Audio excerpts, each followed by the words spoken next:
এটা শেষ করার চেষ্টা করবো। এখন আমরা একটা ক্লাস নিব, আর একটা ক্লাস হয়তো বা আমরা 2টা বা 3টার দিকে নেওয়ার চেষ্টা করবো ইনশাল্লাহ।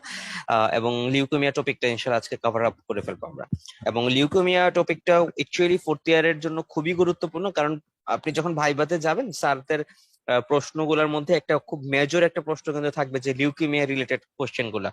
এবং যেহেতু আপনি দেখবেন যে লিউকেমিয়া বাংলাদেশ সহ বিশ্বের অধিকাংশ দেশে অনেক বেশি কমন, সুতরাং লিউকেমিয়া সম্পর্কিত নলেজটুকু কিন্তু আমাদের একদম খুব ক্লিয়ার কাট বা খুব ভালো থাকা উচিত।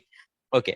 আর এনিমিয়া এনিমিয়ার ক্ষেত্রে কিন্তু আসলে আমরা যতটুকু আলোচনা করেছি, আমার মনে হয় যে ইনশাল্লাহ আপনারা ডিফারেন্সিয়েট করতে পারবেন। সো লিউকেমিয়াটা কি সবার কাছে একটু ভয়ের বেশি কারণ হয়ে যায়। কেন ভয়ের কারণ হয়? কারণ যে দেখা যায় যে এনিমিয়াতে যেরকম ক্লিয়ার কাট ডায়াগনোসিস ছিল, লিউকেমিয়াতে না কিছু শব্দ থাকে, সেই শব্দগুলো একটু কঠিন। বিশেষ করে ধরেন ইমিউনো ফেনোটাইপিং এর যে ব্যাপারগুলো আছে, বা এই যে সাইটোজেনেটিক যে অ্যানালাইসিসটা আছে, এইটা আমাদের জন্য একটু কঠিন হয়ে যায়। এবং যখন এইটা আমাদের জন্য কঠিন হয়ে যায়, তখন আসলে আমরা ওই রকম পড়াশোনা করে মজা মজা পাই না। আর ওভারঅল ব্লাস্ট গুলার নামগুলো একটু কঠিন লাগে যে কারোই। সো এই কারণে আসলে একটু মানে দেখা যায় কি পড়াশোনা করতে গেলে সেরকম ভালো লাগে না, স্বাভাবিক ব্যাপার। তারপর আমার কাছে মনে হয় যে যতটুকু সম্ভব মানে যতটুকু পারা যায় আমরা চেষ্টা করবো যে লিউকেমিয়াটাকে একটুখানি মানে ভালো রকম পড়ে ফেলার জন্য। কারণ আমার কাছে মনে হয় যে পরীক্ষাতে স্যাররা যদি আসলে এই জিনিসগুলো না পারেন, দেখবেন যে খুব বেশি মাইন্ড করে। তো আমরা আসলে খুব ডিটেলস আজকে যাবো না, আমরা একদম বেসিক বা একদম গ্রস যেসব জিনিসপত্র লাগবে সেগুলো নিয়ে আলোচনা করব। তবে আশা করি যদি ক্লাস শেষে না বুঝতে পারেন, অবশ্যই আমাকে জিজ্ঞেস করবেন, এবং আশা করছি ইনশাল্লাহ আপনারা অবশ্যই বুঝতে পারবেন। ওকে, সো শুরু করছি আমরা।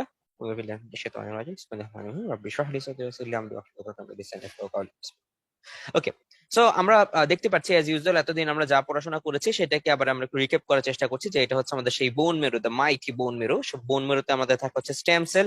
সেই স্টেম সেল গুলোর মধ্যে প্রথমত থাকে প্লিউরোপোটেন্ট হেমাটোপয়েটিক স্টেম সেল। দেন এই প্লিউরোপোটেন্ট স্টেম সেল গুলো থেকে আরো কিছু স্টেম সেল তৈরি হয়, যে স্টেম সেল গুলো একটা নির্দিষ্ট লিনিয়েজকে ক্রিয়েট করবে। তো সেগুলোকে আমরা বলছি কমিটেড স্টেম সেল। তো সেই কমিটেড স্টেম সেল মধ্যে আপনি পাচ্ছেন myeloid stem cell, lymphoid stem sell. ঠিক আছে, মোটামুটি আমরা মাইলয়েড লিনিয়েজটাকে কিন্তু একটা লিনিয়েজই ধরি আর কি। আবার অনেকে এসে মাইলয়েড লিনিয়েজের পাশাপাশি আবার ইরেথ্রয়েড আরবিসিটাকে একটু আলাদা করার জন্য বলতেছে যে ইরেথ্রয়েড স্টেম সেল, বা ওইটার জন্য আরেকটা কমিটেড বা আরেকটা প্রোজিনেটর একটা সেল থাকে। যাই হোক, সো মূলত আমরা যে মাইলয়েড সেল এবং লিম্ফয়েড যে সিরিজ যেটা ভাগ করি, মাইলয়েড এবং লিম্ফয়েড মূলত ভাগ করা হয়। লিম্ফয়েডের মধ্যে আমরা পাই হচ্ছে T T lymphocyte, B lymphocyte. That means lymphoid stem cell গুলা, লিম্ফয়েড প্রোজিনেটর সেল গুলা they deal with the lymphocytes, সহজ কথা। আর আমার মাইলয়েড সিরিজের মধ্যে আমাদের অ্যাকচুয়ালি সবই থাকে। হ্যাঁ, তার মানে আমরা ডব্লিউবিসি যা যা শিখি, ডব্লিউবিসির সমস্ত কম্পোনেন্টের মধ্যে শুধুমাত্র লিম্ফোসাইটটাই লিম্ফয়েড প্রোজেনেটর সেল থেকে আসে। এই কারণে আমরা যখন ইনশাআল্লাহ লিউকেমিয়া পড়বো, দেখবেন যে লিউকেমিয়াটাকে আমরা দুইটা ভাগে ভাগ করতে পারি, দুইটা লিনিয়েজ দিয়ে আমরা লিউকেমিয়াকে ভাগ করতে পারি। কিছু লিউকেমিয়াকে আমরা বলতেছি হচ্ছে লিম্ফোব্লাস্টিক লিউকেমিয়া বা লিম্ফোসাইটিক লিউকেমিয়া। আর কিছু লিউকেমিয়াকে আমরা বলি হচ্ছে মাইলয়েড লিউকেমিয়া বা মাইলোব্লাস্টিক লিউকেমিয়া, যাই আমরা বলি না কেন। সো এটার কারণ কি? কারণ হচ্ছে এই সেলটা বোন মেরুতে যখন তৈরি হচ্ছে, বোন মেরু থেকে তারা দুইটা দুইটা ভাগে, তাদের দুইজনের পথ হচ্ছে আলাদা হয়ে গেছে। তো সেই জন্য আমরা এই জিনিসটা একটু দেখালাম যে কেন লিউকেমিয়াটা দুইটা ভাগে আসলো। ওকে, তাহলে চলেন আমরা আসলে লিউকেমিয়া পড়া শুরু করি। তো এক্ষেত্রে আসলে একিউট লিউকেমিয়ার খুব সুন্দর ডেফিনেশন আছে আমার কাছে। রামাদাস নায়ক বইয়ের কথাগুলো বেশ সুন্দর লাগে, আমি বেশ পছন্দ করি বইটাকে, এবং আমি খুবই প্রমোট করার চেষ্টা করি। কারণ আমার কাছে মনে হয়েছে যে স্টুডেন্ট অবস্থায় যদি আপনি একটা বই পড়তে চান, মানে গাইড বাদ দিয়ে যদি মেইন বই পড়তে চান, সেক্ষেত্রে রামাদাস নায়কটা একদম আমার কাছে মনে হয় যে গাইড থেকেও সহজ করে লেখা। গাইড আপনারা অবভিয়াসলি পড়তে পারেন, কোনো সমস্যা নাই। গাইড পড়লেই যে খারাপ হয়ে যাচ্ছে এরকম কিছু না। সো অবশ্যই গাইডের পাশাপাশি একটু বেসিকটা ক্লিয়ার রেখে গাইডটা পড়লে কিন্তু হয়। ফোর্থ ইয়ারে আমার কাছে মনে হয় যে এনাফ সময় আসলে নাই যে আপনি একদম খুব ডিটেলসে সবকিছু পড়বেন। কারণ ফোর্থ ইয়ারে যে পড়াশোনাগুলো আছে এগুলা আমার মনে হয় যে আপনি আজীবন শিখবেন। ফিফথ ইয়ার উঠে ফোর্থ ইয়ার পড়াশোনা করবেন আপনি, যখন আরো বেশি এফসিপিএস বা পোস্ট গ্রাজুয়েট যে কোনো পড়াশোনা করবেন, সেই সময় কিন্তু আবার ফোর্থ ইয়ার পড়াশোনাগুলো করবেন। তো ব্যাপারটা হচ্ছে আসলে এগিয়ে রাখা। আপনি এখন যত বেশি মেইন বই পড়ে রাখতে পারবেন, দ্যাট মিনস হচ্ছে পরবর্তীতে পড়াশোনার সময় আপনি ততটুকু আগায় থাকবেন, পার্থক্য ততটুকুই। কিন্তু ফোর্থ ইয়ার একদম সবাই সব বই বুঝে শুনে ভালো করে পড়ে শেষ করে এরকমটা আসলে আহ আমার কাছে মনে হয় যে খুবই কঠিন। এরকমটা যারা করতে পারে তারা অবশ্যই বাহবা পাওয়ার যোগ্য, but it's very much tough. So এই ক্ষেত্রে আমার পরামর্শ থাকবে, গাইড পড়লেও অন্ধের মতো মুখস্থ করে গাইড পড়বে না, জাস্ট বুঝে পড়বেন যে আচ্ছা ভাই গাইডে এই জিনিসটা লেখা আছে, এটা অ্যাকচুয়ালি কি। একটু গুগল সার্চ করে দেখি, একটু একটা লেকচার দেখার চেষ্টা করি, নয়তো বইটা থেকে খুলে একটু পড়াটার চেষ্টা করি। কারণ হয়তো বা গাইডে কিছু জিনিস আছে আপনি পড়লেই বুঝে যাবেন যে আচ্ছা ফাইন, এটা তো এই আমি বুঝে গেলাম ফাইন, কিন্তু কিছু জিনিস হয়তো বা বুঝবেন না।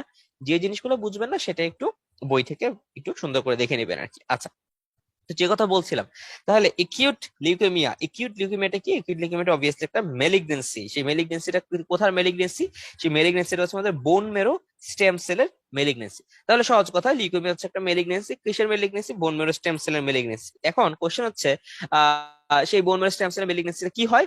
বলা হচ্ছে যে এই যে বোন মেরোতে আমাদের নর্মালি কিছু ব্লাস্ট সেল থাকে, ফাইন। বোন মেরুতে প্রত্যেকটার জন্য একটা করে স্টেম সেল থাকে, কয়েকটা করে স্টেম সেল থাকে, লিনিয়েজ থাকে আলাদা। বাট এইখানে যে জিনিসটা হচ্ছে, টোটাল বোন মেরুটা ওই যে ব্লাস্ট সেলের যে এখানে নিউপ্লাজম হইলো, স্টেম সেলের যে নিউপ্লাজম হইলো, আমরা জানি নিউপ্লাজম হইলে কি হয়? যে কোনো জায়গায় নিউপ্লাজম হলে সেখানে অ্যাবনর্মাল গ্রোথ হয়, অ্যাবনর্মাল মাল্টিপ্লিকেশন হয়, অনেক বেশি সংখ্যা আমরা পাই। তাহলে এই কথা বলা হচ্ছে যে বোন ম্যারো যখন আপনি এক্সামিনেশন করবেন তখন আপনি দেখবেন যে diffuse replacement with the proliferating neoplastic cells in the bone marrow. এবং এই যে প্রলিফারেটিং সেল বা যে স্টেম সেল গুলো যে বোন ম্যারোতে ডিফিউজলি রিপ্লেসমেন্ট হয়ে গেল, আমরা জানি ব্লাস্ট সেল হচ্ছে একটা ইমমেচিউর সেল। এবং যেহেতু ব্লাস্ট সেল ইমমেচিউর সেল এবং যেহেতু এটা একটা malignant cell, so malignant cell গুলো কিন্তু নর্মাল ফাংশন দেয় না। আপনার নর্মালি যদি আপনার বডিতে ব্লাস্ট বেড়ে যায়, ধরেন কোন একটা কারণে আপনার অনেক বেশি ইনফেকশন হয়েছে, সো ইনফেকশন হওয়ার কারণে আপনার বডি চিন্তা করবে যে না, উই হ্যাভ টু ফাইট মোর, তো তারা তাদের ব্লাস্ট সেলকে বাড়িয়ে দিবে। ওই ব্লাস্ট সেল গুলার কিন্তু এবিলিটি থাকবে, তারা ব্লাস্ট সেল গুলা ইমেচিউর থেকে মেচিউরের দিকে পরিণত হবে এবং মেচিউর হয়ে তারা আলটিমেটলি সার্কুলেশনে যোগ দিবে। বাট এইখানে যে ব্লাস্ট সেল গুলো আমরা পাচ্ছি, এই ব্লাস্ট সেল গুলা ইমেচিউর, এবং এই ব্লাস্ট সেল গুলা তারা কোনো সময় মেচিউর হইতে চাবে না। সো এই যে ইমেচিউর কিছু ব্লাস্ট সেল আপনার বোন মেরুতে ভরে যাচ্ছে, এটাকে আমরা বলতে চাচ্ছে লিউকেমিয়া। এখন সেই লিউকেমিয়া বলার জন্য ব্লাস্ট সেল কতটুকু থাকতে হবে বোন মেরুতে? এখন কি বোন মেরুতে 2% থাকলে তাকে আমি লিউকেমিয়া বলবো, নাকি 10% থাকলে বলবো, নাকি 20% থাকলে বলবো? এইটার ব্যাপারে লেখকরা আসলে দুইটা মত দিয়েছে। আপনি দেখবেন যে আমরা লিউকেমিয়াটাকে আসলে দুইটা ক্লাসিফিকেশনের অধীনে ফেলি। একটাকে বলা হয় এফএবি ক্লাসিফিকেশন, একটা হচ্ছে WHO classification. So according to WHO, যদি 20% পর্যন্ত থাকে, 20% অর মোর যদি থাকে, তাহলে সেটাকে আমরা লিউকেমিয়া বলবো। যদি 20% কম থাকে ভাই, এটাকে আমরা লিউকেমিয়া বলবো না। তাহলে এটাকে আমরা কি বলবো? আমরা একটু পরে আসতেছি, ওগুলোকে আমরা অন্য এক দুইটা নামে ডাকবো। তাহলে ইদার 20% ও 30%, আপনি যেটাই বলেন আপনার রেফারেন্স সঠিক দিতে পারলে ইটস ওকে, ঠিক আছে? সো আপনি ডব্লিউএইচও রেফারেন্সটা বলতে পারেন যে 20%, অথবা চাইলে আপনি 30% বলতে পারেন, যেটা আপনি প্রেফার করেন, ফাইন। তাহলে আমরা বললাম যে যদি ব্লাস্ট সেল 20% এর বেশি থাকে, তাহলে সেটাকে আমরা লিউকেমিয়া বলছি। তাহলে ব্লাস্ট সেল কোথায় আছে? ব্লাস্ট সেল এখন আছে হচ্ছে আমাদের বোন মেরুতে। এখন ব্যাপারটা হচ্ছে, যখন বোন মেরুতে অনেক বেশি ব্লাস্ট সেল থাকবে, এই ব্লাস্ট সেল গুলো যখন মেচিউর হতে পারবে না, তখন এই ব্লাস্ট সেল গুলাকে আপনি পেয়ে যাবেন হচ্ছে কোথায়? পেরিফেরাল ব্লাড ফিল্মে। তাহলে নর্মালি আমরা পেরিফেরাল ব্লাড ফিল্মে ব্লাস্ট সেল পাই না। কিন্তু যখন আমরা পেরিফেরাল ব্লাড ফিল্মে ব্লাস্ট সেল পাবো, তখন আমরা সেটাকে ভাবতে পারি যে তার লিউকেমিয়া আছে কিনা, এক নাম্বার কথা। দুই নাম্বার কথা, যেহেতু এখানে ব্লাস্ট সেলের সংখ্যা অনেক বেশি, যেহেতু এখানে ব্লাস্ট সেল অনেক বেশি পরিমাণে গ্রো করেছে, সো অ্যাকচুয়ালি সেসব ব্লাস্ট থেকে আপনি কিছু পরিমাণ ডব্লিউবিসি পাবেন। হতে পারে সেগুলো ইমমেচিউর ডব্লিউবিসি, সরাসরি ব্লাস্ট সেল নাও হতে পারে। তার মানে কিছু আপনি ইমমেচিউর ডব্লিউবিসি আপনি এখানে পাবেন, কারণ এখানে ডব্লিউবিসি উৎপাদনের ক্ষমতাটা বেড়ে যাচ্ছে। এই কারণে পেরিফেরাল ব্লাড ফিল্ম যখন আপনি করবেন, পেরিফেরাল ব্লাড ফিল্মে আপনি কয়েক হাজারের জায়গায় লক্ষ লক্ষ পরিমাণে ডব্লিউবিসি পেতে পারে, ঠিক আছে? লক্ষ লক্ষ পরিমাণে ডব্লিউবিসি পেতে পারে। তাই দুইটা কথা আমরা শিখলাম, একটা হচ্ছে লিউকেমিয়াতে দুইটা জায়গায় চেঞ্জ হচ্ছে। কোন জায়গায় চেঞ্জ হচ্ছে? স্টেম সেলে চেঞ্জ হচ্ছে বোন মেরুতে। সো বোন মেরুটা ব্লাস্ট দিয়ে ভরে যাচ্ছে, সেই ব্লাস্টটা একটা সময় স্পিল ওভার করছে, বোন মেরুটা ভরে ভরে একটা সময় সে পেরিফেরাল ব্লাডে চলে যাচ্ছে, অথবা পেরিফেরাল ব্লাড ফিল্মে ডব্লিউবিসির কাউন্ট অনেক বেড়ে যাচ্ছে। এই হচ্ছে দুইটা কথা। তিন নম্বর কথা, স্যার আপনাকে বলবে আচ্ছা এমন একটা কন্ডিশনের নাম বলো তো যেখানে পেরিফেরাল ব্লাডে ব্লাস্ট সেল নাই বাট লিউকেমিয়া আছে। হতে পারে না, ধরেন একটা মানুষের এরকম কোন স্টেজে সে আছে, যে স্টেজে তার বোন মেরুতে অনেক বেশি ব্লাস্ট সেল আছে। তাহলে আমরা কিন্তু এই কথা কোনো সময় কিন্তু বলি নাই যে পেরিফেরিতে অতটা ব্লাস্ট সেল থাকলে আমরা লিউকেমিয়া বলবো, এরকম কোনো ডেফিনেশন বলেছে এতক্ষণ পর্যন্ত? বলি নাই কিন্তু। আমরা বলেছি যদি আপনার বোন মেরুতে 20%-এর বেশি ব্লাস্ট সেল থাকে, তাহলে আপনার লিউকেমিয়া। এইটার সাপোর্টিং এভিডেন্স হিসেবে পেরিফেরিতে আপনি ব্লাস্ট সেল পেতে পারেন, ইটস ওকে। বাট এখানে কিন্তু আমরা পার্সেন্টেজটাকে ডিফাইন করি নাই। কেন? কারণ এরকমও কন্ডিশন থাকতে পারে যেখানে আপনি পেরিফেরিতে কোনো ব্লাস্ট সেল পাচ্ছেন না। তাহলে এরকম কন্ডিশন থাকতে পারে যেখানে আপনি পেরিফেরিতে কোনো ব্লাস্ট সেল পাচ্ছেন না, তাহলে পেরিফেরিতে ব্লাস্ট সেল পাইলেন না, কিন্তু আপনি বোন ম্যারো এক্সামিনেশন করলেন, বোন ম্যারো এক্সামিনেশনে আপনি দেখলেন যে এখানে 20%-এর বেশি ব্লাস্ট সেল আছে, দেন আপনার ডায়াগনোসিস হয়ে যাচ্ছে ঠিক আছে, এই জিনিসটাকে আমরা লিউকেমিয়াই বলবো, যেহেতু 20%-এর বেশি। তাহলে এই লিউকেমিয়াটাকে আমরা কি লিউকেমিয়া বলবো? এই লিউকেমিয়াটাকে আমরা বলবো এলিউকেমিক, এ লিউকেমিক লিউকেমিয়া, অথবা সাব লিউকেমিক লিউকেমিয়া। কারণ আসলে আমরা তো সবসময় বোন মেরোতে খুঁজতে যাই না। আমরা বোন মেরোতে কখন খুঁজতে যাই? যখন আমরা পেরিফেরাল ব্লাড ফিল্মে যখন আমরা দেখি যে আচ্ছা ঘটনা কি, এখানে ইমমেচিউর কিছু সেল চলে আসছে, তখন আমাদের মাথার মধ্যে ক্লিক করে, আরে এখানে কি তার লিউকেমিয়া আছে, okay let's look for blast cell in the bone marrow. তাহলে এরপর আমরা বোন মেরোটা খুঁজি। কিন্তু ধরেন একটা পেশেন্টকে আপনি চিন্তা করলেন যে তার ফিচার্স গুলা এরকম ফিচার দেখে মনে হচ্ছে যে তার সে নর্মাল আছে, কিন্তু তার ক্লিনিক্যাল পিকচারটা আবার খারাপ। এখন আপনার কাছে কনফিউশন হইলো যে না, তার বোন মেরো আমি এক্সামিনেশন করবো, এন্ড সে বোন মেরো এক্সামিনেশন করে আপনি ব্লাস্ট সেল পাইলেন, তাহলে সেটাকে আমরা বলবো এ লিউকেমিক অথবা সাব লিউকেমিক লিউকেমিয়া। সো এ লিউকেমিক লিউকেমিয়া অথবা হচ্ছে সাব লিউকেমিক লিউকেমিয়া। এবং এইটার ঠিক অপোজিট একটা টার্ম আছে যেটাকে আমরা বলি লিউকোমাইড রিয়াকশন, আমরা ইনশাল্লাহ আসবো এর সামনে। তো এলিউকেমিক বা সাবলিউকেমিক লিউকেমিয়াতে হচ্ছে খুবই কম পরিমাণে ব্লাস্ট থাকতে পারে, ইভেন একদমই ব্লাস্ট না থাকতে পারে। কম পরিমাণ থাকলে সাবলিউকেমিক লিউকেমিয়া, একদমই না থাকলে সেটাকে আমরা বলবো হচ্ছে এলিউকেমিক লিউকেমিয়া। ঠিক আছে, তাহলে এটাই বলা হয়েছে। আচ্ছা, এবং এখানে আরেকটা কথা লেখা আছে যেটা বললাম যে 20%-এর বেশি হবে, তখন স্যার বলবে যে নর্মালি কত পার্সেন্ট থাকে, আপনি বলবেন যে নর্মালি 5%-এর মতো ব্লাস্ট সেল থাকে। তাহলে এই যে লিউকেমিয়া গুলো হচ্ছে, তাহলে লিউকেমিয়ার এই যে মেকানিজমটা আমরা দেখাচ্ছি যে কোনো ব্লাস্ট সেলের দুইটা বৈশিষ্ট্য থাকে, সে প্রলিফারেশন করতে পারে, প্রলিফারেশন করে আরো আরো পপুলেশন তৈরি করতে পারে, এবং সে নিজেকে সেলফ রিনিউয়াল করতে পারে। সুতরাং blast cell kind of immortal একটা সেল, তাই কিনা? আচ্ছা, তবে এই ব্লাস্ট সেলের যদি কোনো ড্যামেজ হয়, এই ব্লাস্ট সেলের যদি কোনো প্রবলেম থাকে, তখন সেগুলো আমরা কি করি, অ্যাপোপ্টোসিস করে ফেলি। কিন্তু এই যে মেলিগনেন্সির ক্ষেত্রে কি করে, সে অ্যাপোপ্টোটিক পাথওয়েটাকে বন্ধ করে দিবে, নাম্বার ওয়ান। নাম্বার টু হচ্ছে এই ব্লাস্ট সেলটা ডিফারেন্সিয়েশন হয়ে মেচুরেশন যে হবে, এই মেচুরেশনের পথটাও তারা বন্ধ করে দিবে। তাহলে এই ব্লাস্ট সেল হিসাবে তারা থাকবে এবং তাদের নাম্বার বাড়তে থাকবে। ওকে, গেল। এরপর আসেন যে রিস্ক ফ্যাক্টর ফর লিউকেমিয়া বা লিউকেমিয়া একটা মানুষের কেন হচ্ছে। তাহলে আমরা বুঝতে পারছি যে এই লিউকেমিয়া হওয়ার পেছনে, যে কোনো ক্যান্সার হওয়ার পেছনে দেখবেন কিছু এনভায়রনমেন্টাল ফ্যাক্টর কিছু দায়ী থাকে। কিছু এনভায়রনমেন্টাল ফ্যাক্টর দায়ী থাকে, কিছু জেনেটিক ফ্যাক্টর দায়ী থাকে। যেমন ধরেন লাং ক্যান্সার, লাং ক্যান্সার জন্য স্মোকিং দায়ী আছে। আবার ধরেন যারা স্মোক করছে সবার কিন্তু লাং ক্যান্সার হচ্ছে না। তাহলে এই যে যারা স্মোক করছে সবার যেহেতু লাং ক্যান্সার হচ্ছে না, তাহলে আমরা কিভাবে বুঝবো? তাহলে দেখেন, লাং ক্যান্সারের জন্য কিছু এনভায়রনমেন্টাল ফ্যাক্টর দায়ী, কিছু জেনেটিক ফ্যাক্টর দায়ী। হ্যাঁ, এই দুইটা মিলাই হচ্ছে একটা মানুষের ক্যান্সার হচ্ছে। ঠিক তেমনি এইখানটাতে আপনি পাবেন যে তাদের কিছু আয়োনাইজিং রেডিয়েশনের হিস্ট্রি আছে, কিছু ড্রাগস যেমন অ্যালকাইলেটিং এজেন্ট, হ্যাঁ এরকম কিছু ড্রাগস এর হিস্ট্রি আছে। এরপরে কিছু কেমিক্যাল যেমন হচ্ছে বেনজিন, হ্যাঁ যেমন হচ্ছে তারা বিভিন্ন ইন্ডাস্ট্রিতে কাজ করে, এগুলো আপনারা পড়েছেন। হ্যাঁ, এনভায়রনমেন্টাল এক্সপোজারের মধ্যে ইন্ডাস্ট্রিয়াল এক্সপোজার একটা খুবই গুরুত্বপূর্ণ ব্যাপার। এইসব পেশেন্ট গুলার লিউকেমিয়া হতে পারে। জেনেটিক কন্ডিশন যেমন ইভেন ডাউন সিনড্রোম, হ্যাঁ অ্যাটাক্সিক টেলাঞ্জিকটেশিয়া, এই জায়গাগুলোর মধ্যে ফ্যাঙ্কোনিস এনিমিয়া এগুলোর মধ্যে হতে পারে। ঠিক আছে, অ্যাকোয়ার্ড ডিজিজের মধ্যে এটা খুবই গুরুত্বপূর্ণ, পারক্সিমাল নকটার্নাল হেমাচুরিয়া, পারক্সিমাল নকটার্নাল হেমাচুরিয়া। এইখানে আমরা লিউকেমিয়া পেতে পারি। কেউ কি আমাকে বলতে পারবে যে পারক্সিমাল নকটার্নাল হেমাচুরিয়াতে কি হয়, এটার মেইন প্যাথোলজিটা কি, মনে পড়ে কিনা? পারক্সিমাল নকটার্নাল হেমাচুরিয়াতে কি হয়েছিল? আমরা এটা কিন্তু একদিন আলোচনা করেছিলাম।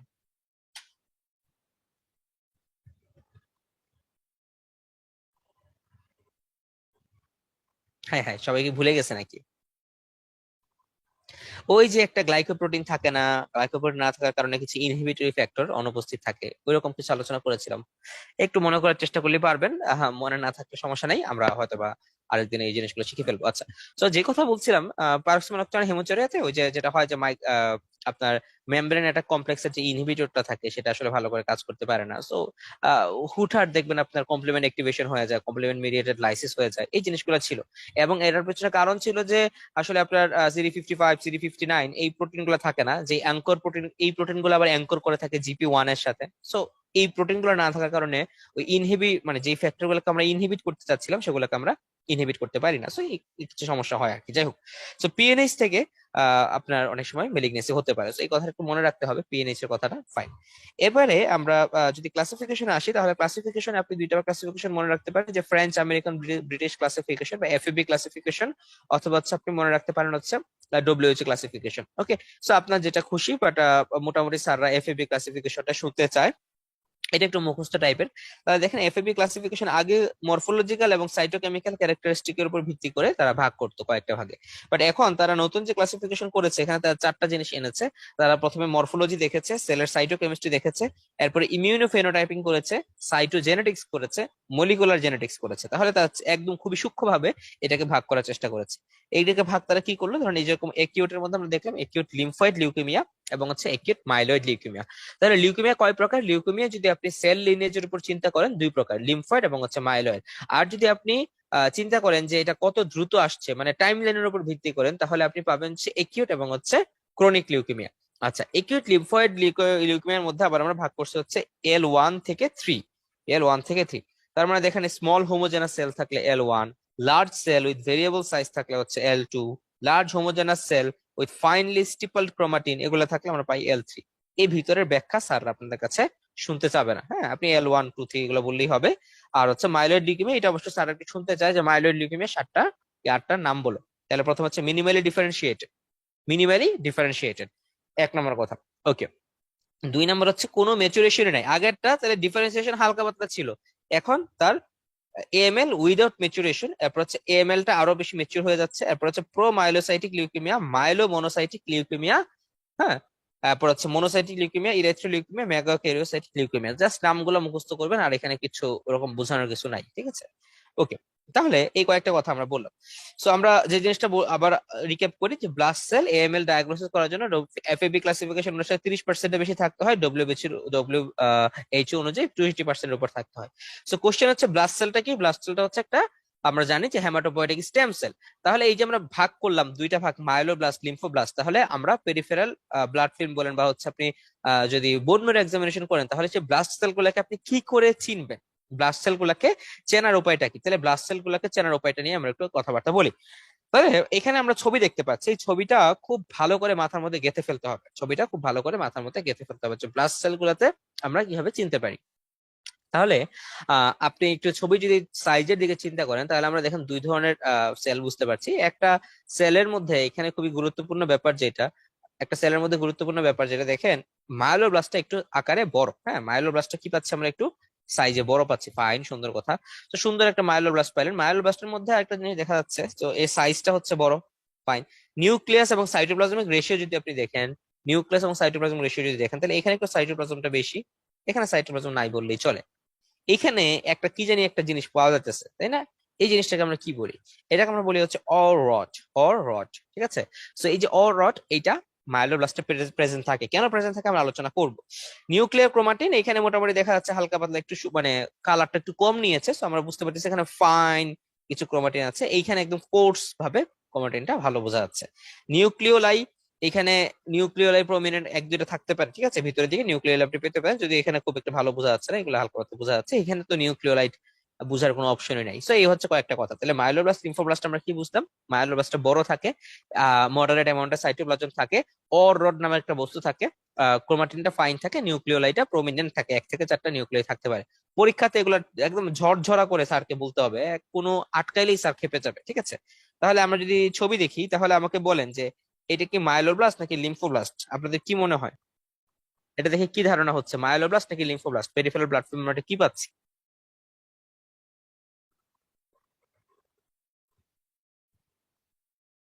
মায়ালোপ্লাস্ট। এক্স্যাক্টলি, এটা হচ্ছে মাইলোব্লাস্ট, মাশাআল্লাহ, ফাইন। সো আমরা শিখতে পাইলাম তাহলে এটা কি, এটাও অ্যাকচুয়ালি সেই মাইলোব্লাস্ট। তাহলে আমরা এই যে মাইলোব্লাস্ট গুলাকে ভালো করে চিনলাম, লিম্ফোব্লাস্ট চেনা আসলে সহজ। তো আসলে মাইলোব্লাস্টে যে জিনিসটা নিয়ে একটু আলোচনা করতে চাই সেটা হচ্ছে এই যে অর রড বা হচ্ছে অর বডি, এটা আসলে কি? তো দেখেন এখানে একদম খুব সুন্দর করে লেখার চেষ্টা করেছি, large crystalline cytoplasmic inclusion body. তাহলে এটা অবভিয়াসলি সাইটোপ্লাজমের মধ্যে এক্সট্রা একটা জিনিস, তো সাইটোপ্লাজমিক ইনক্লুশন বডি এইটা আমরা কখন পাচ্ছি? এটা আমরা obviously acute myeloid leukaemia, acute promyelocytic leukaemia, myelodysplastic সিনড্রোমের হাই গ্রেডে চলে গেলে আমরা পেতে পারি, বা যে কোনো মাইলোপ্রলিফারেটিভ ডিসঅর্ডার আপনি পেতে পারেন। মেইন কথা হচ্ছে এখানে কি থাকে, ফিউজড লাইসোসোম। তার মানে কয়েকটা লাইসোসোম মিলে এগুলো তৈরি করে, এবং এখানে খুব অনেক বেশি লাইসোসোমাল এনজাইম থাকে, and Auer rods are azurophilic. So azurophilic জিনিসটা কি? এজিওরোফিলিক জিনিসটা হচ্ছে, আমরা জানি যে আমাদের বোন ম্যারোতে আমরা রোমানস্কি স্ট্যান্ড করি, রোমানস্কি। সো এই যে রোমানস্কি স্ট্যান্ডটা আমরা করি, রোমানস্কি স্টেইনটা আমরা করি, এই স্টেইন করলে আমরা এইটাকে পজিটিভ পাই। তো এই যে রোমানস্কি স্টেইনে যাদেরকে পজিটিভ পান এগুলোকে আমরা বলা হয় হচ্ছে এজিওরোফিলিক গ্র্যানিউল, এজিওরোফিলিক গ্র্যানিউল, ঠিক আছে। তাহলে এই মাইলো গ্র্যানিউল এবং এই এজিওরোফিলিক গ্র্যানিউলের মধ্যে অনেকগুলো এনজাইম থাকে, যার মধ্যে একটা খুবই গুরুত্বপূর্ণ এনজাইম হচ্ছে মাইলোপারঅক্সিডেজ, ঠিক আছে। আপনি দেখবেন যে নিউট্রোফিলের মধ্যে মাইলোপারঅক্সিডেজ থাকে, কেন? কারণ নিউট্রোফিল তো ফেগোসাইটোসিস করে, তাহলে তার মাইলোপারঅক্সিডেজ দরকার হয়। এই মাইলোপারঅক্সিডেজ সহ আরো বেশ কিছু লাইসোজোমাল এনজাইম এখানে থাকে, এবং এই লাইসোজোমাল এনজাইম গুলার প্যাকেট গুলাকে সবগুলা মিলে যে জিনিস তৈরি করছে এটাকে আমরা বলি হচ্ছে অর রড, ঠিক আছে। তাহলে কি পাইলাম? এখানে কয়েকটা ফিউজ লাইসোজোম পাইলাম, যে ফিউজ লাইসোজোমের মধ্যে অনেকগুলো এনজাইম থাকে সাচ এস মাইলোপারঅক্সিডেজ, এরা হচ্ছে এজিওরোফিলিক এবং এগুলো বিভিন্ন শেপে হইতে পারে, যাই হোক। তো এটাকে আমরা বলি হচ্ছে অর রড। তাহলে আমরা যখন বলবো যে মাইলোব্লাস্টে কি থাকে, মাইলোব্লাস্ট হচ্ছে অর রড থাকে। তাহলে এইখানে আসেন আবার সুন্দর করে আর আমরা পার্থক্য করে দিয়েছি। সো এই যে লিম্ফোব্লাস্ট এবং মাইলোব্লাস্ট, তাহলে মাইলোব্লাস্টটা একটু আমরা যা যা বলেছি আকার একটু বড় ছিল, সাইটোপ্লাজমটা একটু বেশি ছিল, হ্যাঁ, এবং হচ্ছে লিম্ফোব্লাস্টের সাইটোপ্লাজমটা একটু কম ছিল, এবং কালারটা ছিল ব্লু, এখানে কালারটা থাকে গ্রে। অর রড খুবই গুরুত্বপূর্ণ পয়েন্ট, অর রডটা এখানে পজিটিভ থাকে, ঠিক আছে। গ্র্যানিউল, সাইটোপ্লাজমিক গ্র্যানিউল তো অবভিয়াসলি মাইলোব্লাস্টই থাকবে। নিউক্লিয়াস এটা বলেছিলাম, এটা কোর্স, এটা হচ্ছে ফাইন। এখানে নিউক্লিওলাসের মধ্যে নিউক্লিয়াসের মধ্যে নিউক্লিয়াস থাকে, নিউক্লিওলাস থাকে। তো আমি কিছু খন্ড পাই, সো এটা। আর হচ্ছে নিউক্লিয়ার সাইটোপ্লাজমিক রেশিও দুইটার ক্ষেত্রে হাই থাকে, তবে বেশি হাই হচ্ছে লিম্ফোব্লাস্টে, কারণ লিম্ফোব্লাস্টে নিউক্লিয়াসটা বেশি বড় থাকে, এগুলো আমরা জানি। এরপরে এইখানে এই কয়েকটা কথা গুরুত্বপূর্ণ, কারণ এগুলো দিয়ে আমরা মোটামুটি ডায়াগনোসিস করতে পারি। তো মাইলোপারঅক্সিডেজ অবভিয়াসলি কোথায় পজিটিভ থাকে? মাইলোব্লাস্টে পজিটিভ থাকে। সুডান ব্ল্যাক এটা হচ্ছে মাইলোব্লাস্টে পজিটিভ থাকে। পিরিয়ডিক অ্যাসিড শিফট স্টেইনিং, এই জিনিসগুলো কি আমি একটু পরে আলোচনা করব।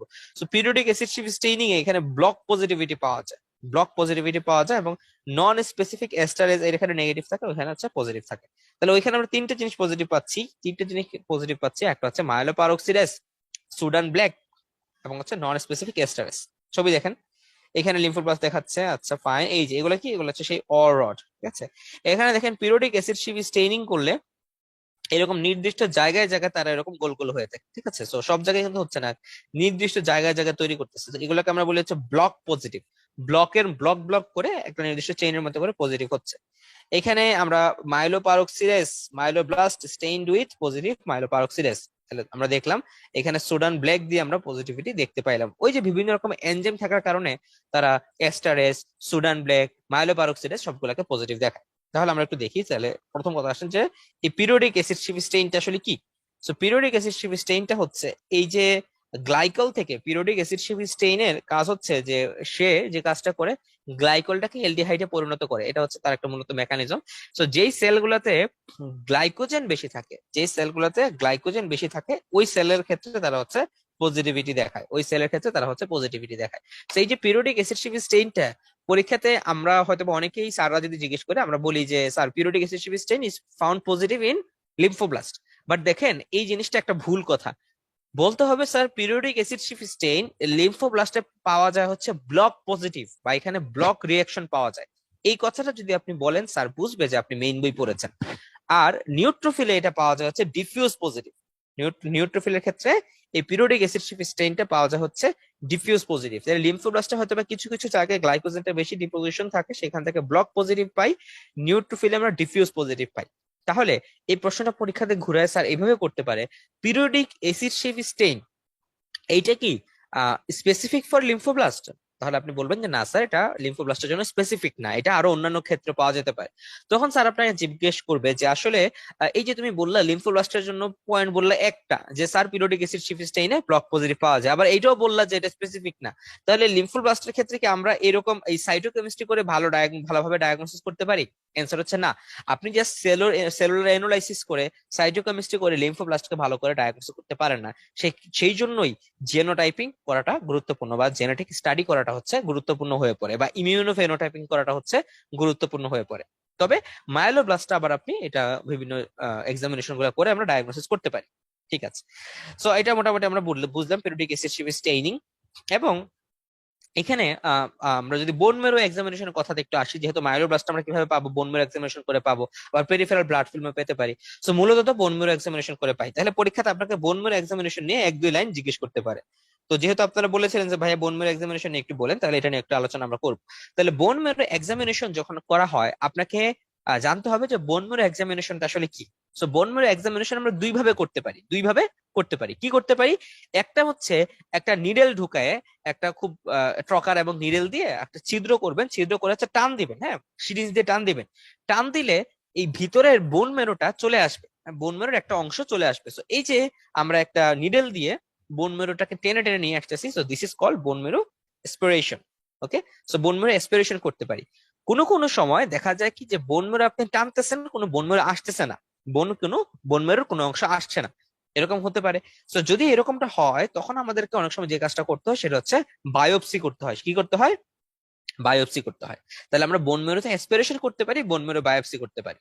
আমার কথাবার্তা শুনে আপনারা বুঝে গেছেন, শুরুতে আমরা কি করি? অ্যাসপিরেশন করি, পরবর্তীতে আমরা কি করি? বায়োপসি করি। এখন যদি আমি কোশ্চেন করি যে কোনটা থেকে আমরা বেশি ইনফরমেশন পাবো, এসপিরেশন করলে কি আমি বেশি ইনফরমেশন পাবো নাকি বায়োপসি করলে বেশি ইনফরমেশন পাবো, আপনাদের কি মনে হয়? এসপিরেশনে আমরা জাস্ট বোন মেরো ম্যাটেরিয়ালটাকে নিয়ে আসলাম, বায়োপসি করলে হ্যাঁ। এক্স্যাক্টলি। বায়োপসি করলে আমরা হচ্ছে বেশি ইনফরমেশন পাবো। কেন? বায়োপসি করলে আপনি ওইখানে বোন মেরোর যে টিস্যু আর্কিটেকচার এটা বুঝতে পারছেন, আর এক্সপিরেশন করলে আপনি বোন মেরোর মধ্যে কি কি কম্পোনেন্ট গুলো আছে খালি সেটা দেখতে পাচ্ছেন, সেখানে মানে সেল কিরকম নিয়ে যে আছে। কিন্তু আপনি বোন মেরোতে আপনি চিন্তা করেন, বোন মেরোতে অনেক চ্যাপ্টা থাকে, বোন মেরোতে অনেক ফ্যাট সেল থাকে, হ্যাঁ, বা বোন মেরো নিজের মধ্যেই কোনো ইনফিল্ট্রেশন হইলো কিনা এগুলো আপনি বুঝতে পারবেন না। তো বোন মেরোকে খুব ভালো করে বোঝার জন্য আমরা করি হচ্ছে বায়োপসি। বাট এজ ইউজুয়াল আমরা করি হচ্ছে অ্যাসপিরেশন। তাহলে অ্যাসপিরেশন আমরা দেখেন আমরা কোন জায়গায় কেন করে থাকি? অ্যাসপিরেশন করে আমরা সাইটোমরফোলজি বুঝতে পারি, মাইলয়েড এরিথ্রয়েড রেশিও দেখতে পারি, সাইটোকেমিক্যাল স্টেইন করতে পারি, ইভেন আমরা ডিফারেন্সিয়াল কাউন্ট করতে পারি। তাহলে আমরা বুঝে গেলাম আমাদের আজকে যে কথাবার্তাগুলো আমরা বলছি, দ্যাট ইজ লিউকেমিয়া। লিউকেমিয়ার জন্য কিন্তু এগুলা হলেই হয়, সাইটোমরফোলজি দেখলেই হয়, differential count, myeloid erythroid ratio এবং হচ্ছে সাইটোকেমিক্যাল স্টেইন। এই কাজগুলো যদি করতে পারি আলহামদুলিল্লাহ আমরা বলে ফেলি। কিন্তু যখন আমরা বুঝতে চাই যে বোন মেরুতে আসলে সেলুলারিটি কিরকম, ঠিক আছে, সেলুলারিটি কিরকম এটা বোঝার জন্য আমরা এটা করব। বোন মেরুতে কোনো ফাইব্রোসিস হয়েছে কিনা, বোন মেরুতে কোনো টিউমার ইনফিল্ট্রেশন হয়েছে কিনা, বনি ট্রাবেকুলি গুলো কেমন আছে, ঠিক আছে, বনি ট্রাবেকুলি গুলো কেমন আছে, এগুলো বোঝার জন্য কিন্তু আমরা আহ করতে চাই হচ্ছে ট্রেফাইন বায়োপসি, ঠিক আছে। টি সেল বি সেলের রিঅ্যারেঞ্জমেন্ট দেখার জন্য আমরা ট্রেফাইন বায়োপসি করতে পারি। ওকে, সো মেইনলি হচ্ছে আপনি এই ফাইব্রোসিস, ইনফিল্ট্রেশন, বোনের ট্রাবেকুলি দেখা, সেলুলারিটি দেখা, এই কয়েকটা কথা আপনি মনে রাখতে পারেন এবং চাইলে বিভিন্ন সেলুলার এলিমেন্টের মধ্যে একটা পার্থক্য করার ক্ষেত্রে আমরা বায়োপসি করতে পারি। তাহলে পার্থক্য হচ্ছে এটাই যে এসপিরেশন করে এরপর আমরা পরবর্তীতে বায়োপসি করি। এবং এইটা একটা পরীক্ষাতে আপনাদের প্রশ্ন থাকে, ড্রাই টেপের কজ কি কি? তুমি বোন মেরোতে অ্যাসপিরেশন করতে গেলা, কোনো ফ্লুইড আসলো না, অ্যাসপিরেশন করতে গেলা একদম খালি আসলো, তাহলে এটাকে বলা হয় ড্রাই টেপ। এবং পরীক্ষাতে স্যারদের খুব একটা প্রিয় কোশ্চেন যে what are the causes of dry tap এবং what will you do in case of dry tap. তাহলে যখন আমরা ড্রাই টেপ পাবো তখন আমরা কি করার চেষ্টা করবো? তখন আমরা হচ্ছে বায়োপসি করার চেষ্টা করবো। কথা সিম্পল। ওকে, এখন আসেন যে বলা হচ্ছে যে ইন্ডিকেশন কি কি। যেমন দেখেন এই যে এনিমিয়ার ক্ষেত্রে আপনি অ্যাসপিরেশন করতে পারেন, প্যানসাইটোপেনিয়ার ক্ষেত্রে, নিউট্রোপেনিয়া, থ্রম্বোসাইটোপেনিয়া, যে কোনো ক্ষেত্রে আপনি যদি লিউকেমিয়া চিন্তা করেন তাহলে আপনি এটা করতে পারেন। কিন্তু যদি আপনি চিন্তা করেন যে এই যে myelofibrosis, myeloproliferative disease, aplastic anaemia বা লিম্ফোমা বা মেটাস্টাসিস হয়ে গেছে, হ্যাঁ, পলিসাইটেমিয়া হয়ে গেছে বা ড্রাইটেপ হয়ে গেছে, তখন আপনি করবেন হচ্ছে বোন ম্যারো বায়োপসি। ঠিক আছে, বায়োপসিটা আমরা ইউজুয়ালি পোস্টার আইলিয়া ক্রেস্ট থেকে করি, আর অ্যাসপিরেশনটা আমরা স্টারনাম, পোস্টার আইলিয়া ক্রেস্ট সব জায়গা থেকে করতে পারি। এবং এই যে আমরা এখানে রোমানস্কি স্টেইন করি, ওইখানে আমরা হ্যামাটোক্সিলিন, HNE স্টেইন, আপনারা যেটাকে দেখেন হ্যামাটোক্সিলিন এন্ড ইউসিন স্টেইনটা আমরা এখানে করে থাকি। ফাইন, সো এই কয়েকটা কথা আমরা খেয়াল রাখবো। জায়গাগুলো কি কি? জায়গাগুলো হচ্ছে sternum, sternum, anterior iliac crest এবং হচ্ছে পোস্টেরিয়র আইলিয়াক ক্রেস্ট, ঠিক আছে। আর বাচ্চাদের ক্ষেত্রে টিবিয়া থেকে করতে পারি আমরা, কিন্তু টিবিয়ার যে অংশটা বেশি সবচেয়ে বেশি সুপারফিশিয়াল ওইখান থেকে করতে পারি। তাহলে test that are usually done on bone marrow, তাহলে এই কথাগুলো আপনারা হয়তো মনে রাখবেন ইনশাল্লাহ, যে কি কি টেস্ট আমরা করতে পারি। সেগুলো আপনার রিডিং দিলেই বুঝবেন। যে বোন মেরুটাকে আমরা স্মিয়ার করি, স্মিয়ার করে আমরা স্টেইন করি, স্টেইন করার পরে হচ্ছে আমরা চাইলে দরকার হলে বিভিন্ন রকম স্টেইন করতে পারি। রাইট জিপসে স্টেইন করতে পারি, প্রুশিয়ান ব্লু স্টেইন করতে পারি, করে করে বিভিন্ন রকম আমরা ডায়াগনোসিস করি। হেমাটোক্সিলিন ইউসিন স্টেইন করতে পারি, ইমিউনোকেমিস্ট্রি করতে পারি, ফ্লো সাইটোমেট্রি করতে পারি, মলিকুলার জেনেটিক্স স্টাডি করতে পারি, ঠিক আছে। সো এই কয়েকটা কাজ আমরা করব। তাহলে indication of aspiration and biopsy এগুলো আমরা আলোচনা করেছি। মেগালোব্লাস্টিক এনিমিয়া দেখার জন্য আমরা বলেছিলাম আগেই। আজকে আমরা শিখতেছি লিউকেমিয়ার কথা, আমরা সামনে শিখবো মাল্টিপল মাইলোমার কথা ইনশাআল্লাহ। আর এছাড়া বোন মেরো হাইপোপ্লাসিয়া, মেটাস্টেটিক ইনফিল্ট্রেট, এগুলো আসলে আমরা মানে আজকে আমাদের হেমাটোলজির মধ্যে আসবে না, এগুলো মেডিসিনের পড়াশোনা। অথবা this can be done for culture of organism. দেখি আমাকে বলেন কোন অর্গানিজম আমরা বোন মেরো, কোন অর্গানিজমের জন্য আমরা বোন মেরো এক্সামিনেশন করি? একটা অর্গানিজমের নাম বলেন দেখি। Micro question.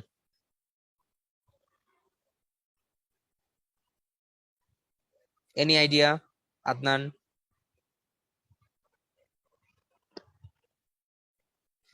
আমরা লিশমিনিয়া ডোনোভানি এটার জন্য আমরা বোন মেরু অ্যাসপিরেশন করতে পারি, যদিও এটার জন্য বেস্ট হচ্ছে স্প্লিনিক অ্যাসপিরেট করা, বাট লিশমিনিয়া ডোনোভানি বডি দেখার জন্য কিন্তু আমরা অ্যাসপিরেশন করে থাকতে পারি। ঠিক আছে, তোমাদের মনে হয় লিশমিনিয়া ডোনোভানি এখনো পড়ানো হয় নাই।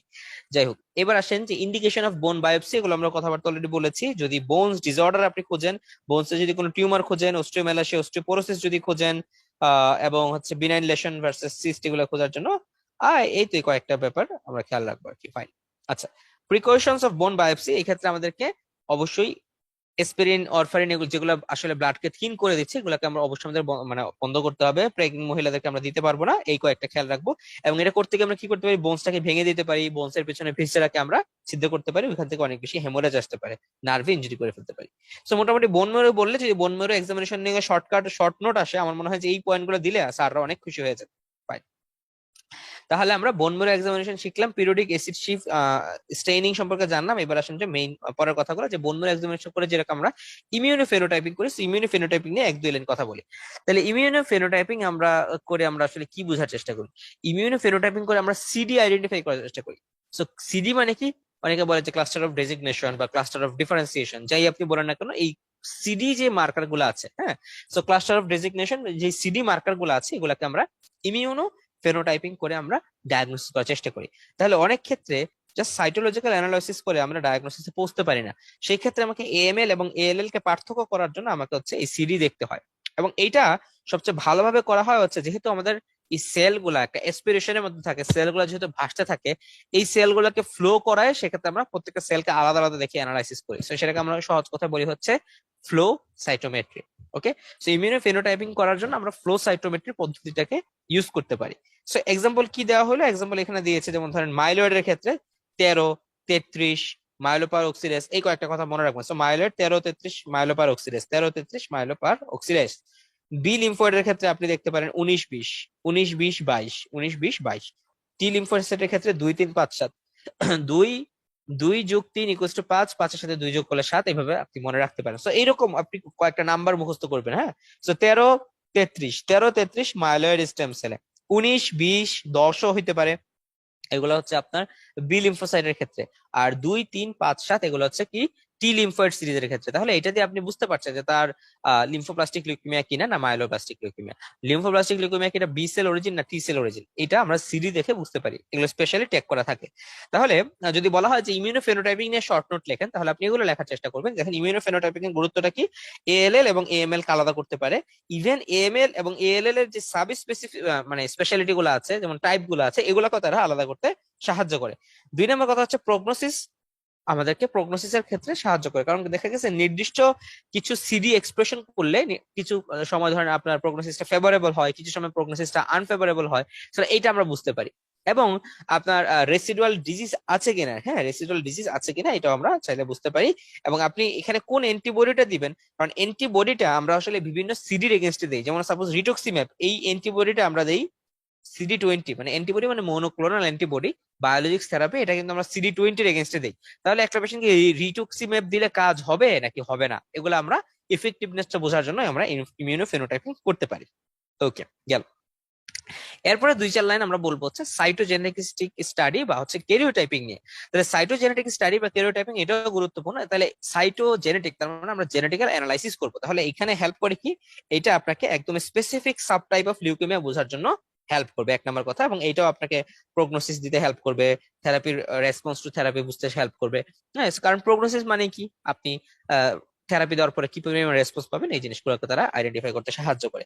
পাশাপাশি অ্যাসেসমেন্ট অফ দ্য ক্লোনালিটি, মানে অ্যাসেসমেন্ট অফ দ্য ক্লোনালিটি মানে কোন ক্লোনের আপনার প্রলিফারেশনটা হচ্ছে, এটাকে আমরা ভালো করে বুঝতে পারি। এবং আরেকটা ব্যাপার হচ্ছে, ধরেন অ্যাপ্লাস্টিক অ্যানিমিয়াতে কোন প্রলিফারেশন হচ্ছে না, আবার এএমএল এর একটা ভ্যারাইটি থাকে হাইপোপ্লাস্টিক। সো এই যে এএমএল তাকে আসলে এএমএল নাকি তার এপ্লাস্টিক অ্যানিমিয়া, এই জেনেটিক স্টাডি করে আমরা বুঝে ফেলতে পারি। ঠিক আছে, এক্সাম্পল কি, যেমন একটা এক্সাম্পল যদি স্যার আপনাকে বলতে বলে, তাহলে আপনি বলবেন যে এই যে টি মানে ক্রোমোজোমের টি অংশ থেকে কিউ অংশে কিছু ট্রান্সলোকেশন হইলো, 15 নম্বর জিন থেকে 17 নম্বর জিনে, 22 নম্বর জিন থেকে 12 নম্বর জিনে, এরকম কিছু ট্রান্সলোকেশন হয়। এই ট্রান্সলোকেশনটা যদি হয়, তাহলে সেটাকে আমরা বলতে পারি হচ্ছে ফেভারেবল প্রগনোসিস, ফেভারেবল প্রগনোসিস, ঠিক আছে। সো এরকম আর কি, এক একটা জিন থেকে আরেকটা জিনের যে ট্রান্সলোকেশন হয়, আমরা জানি যে বিসিআর এবিএল জিনের কথা আমরা জানি, তাই না? তো এরকম একটা জিন থেকে আরেকটা জিনে এক একটা অংশ একজন আরেকজনের সাথে এক্সচেঞ্জ করে ফেলে। সো 15 থেকে 17 নম্বর ক্রোমোজোম এক্সচেঞ্জ হলো, 22 থেকে 12 নম্বর ক্রোমোজোম এক্সচেঞ্জ হলো। দেখা গেছে যে যেই লিউকেমিয়াতে এই এক্সচেঞ্জ গুলো হয়, এই লিউকেমিয়ার প্রগনোসিসটা হচ্ছে ভালো, ফেভারেবল প্রগনোসিস, ঠিক আছে। সো এই কয়েকটা কথা আপনি শর্ট নোটের ক্ষেত্রে বলতে পারেন। এগুলো কিন্তু স্যাররা আসলে কোনো সময় আপনাকে ডিটেলসে জানতে চাবে না, ঠিক আছে, ডিটেলসে জানতে চায় না সাধারণত কোনো সময়। ওকে, এরপর আসলে হচ্ছে মলিকুলার জেনেটিক স্টাডি। তাহলে এটা সাইটোজেনেটিক স্টাডি থেকেও আরো যদি ডিপ স্টাডি করেন, সেটা হচ্ছে একদম মলিকুলার জেনেটিক স্টাডি। হ্যাঁ, আপনি একদম জিন ধরে ধরে স্টাডি করার চেষ্টা করতেছেন, আগেরটা তো করার চেষ্টা করেছেন, বাট এখানে আরো বেশি আপনি একদম মলিকুলার লেভেলে চলে যান। সো এখানে দেখেন এই যে এখানে এই কথাটা বলা হয়েছে, diagnose of specific types through identification of unique fusion gene form due to genetic rearrangement. কারণ আমরা জানি যে রেডিয়েশন বলেন, ড্রাগস বলেন, তারা জেনেটিক রিঅ্যারেঞ্জমেন্ট করে দিচ্ছে, মিউটেশন করে দিচ্ছে। সো অ্যাকচুয়ালি কোন জিনগুলোর মধ্যে মিউটেশন হলো, তারা কোনটার সাথে ফিউশন হলো, এটা বোঝার জন্য আপনি করতে পারেন। এবং early detection of minimal residue disease, তার মানে বুঝেন আগেরটাতে আপনি মিনিমাল রেসিডুয়াল ডিজিজ যদি থাকে, মানে ডিজিজটা যদি খুবই সামান্য অবস্থা থাকে, তাহলে ডায়াগনোসিস করতে পারছেন।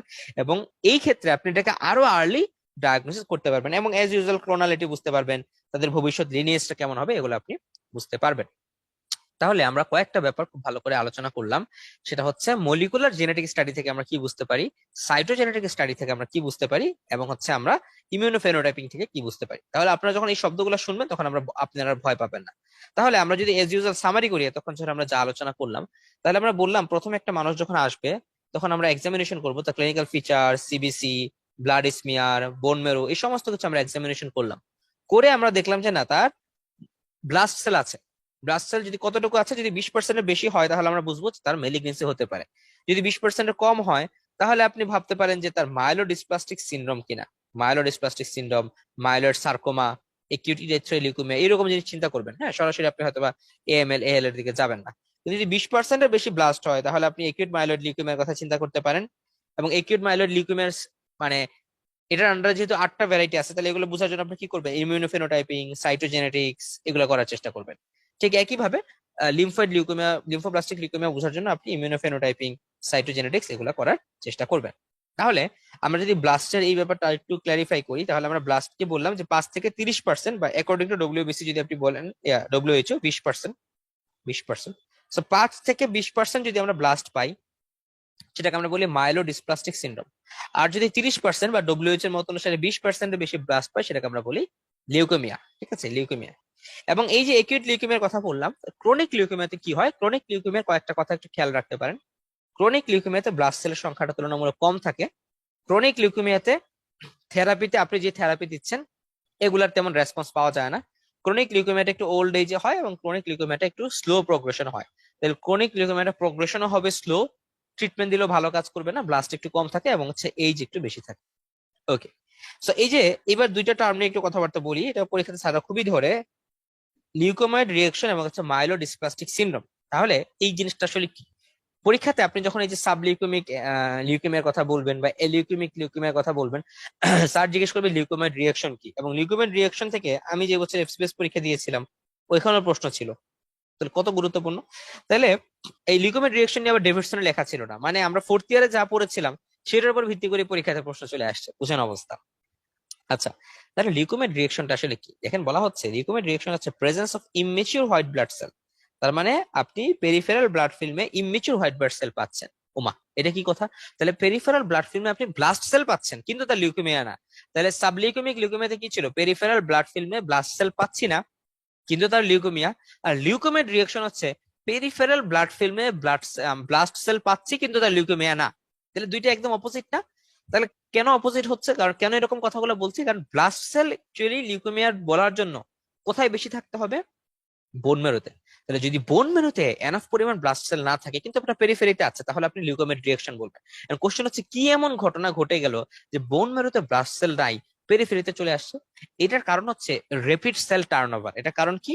Rapid cell turnover. তাহলে যখন আপনার সেল টার্নওভার বেশি হবে, রেপিড সেল টার্নওভার মানে কি? মানে হচ্ছে ধরেন আপনার শরীরে এরকম হঠাৎ করে সিভিয়ার কোনো ইনফেকশন হইলো, অনেক বেশি হেমোলাইসিস হইলো, বা ইনফিল্ট্রেটিভ ডিজিজ হইলো, এত করে কি হবে, ইনফেকশন হইলে আপনার বডি ডব্লিউবিসি কাউন্ট অনেক বেশি বেড়ে যায় না?